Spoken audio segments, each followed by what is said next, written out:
пришли ночью за ним. Я спала, ничего не видела. И мама мне потом рассказывала, что он ей сказал при уходе, что это какая-то ошибка, что разберутся в этом, и я вернусь. Но он, конечно, не вернулся.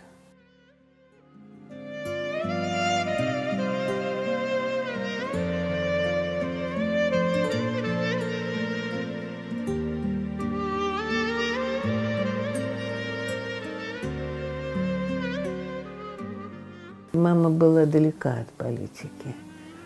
Она только любила одеваться. Она же была очень красивая.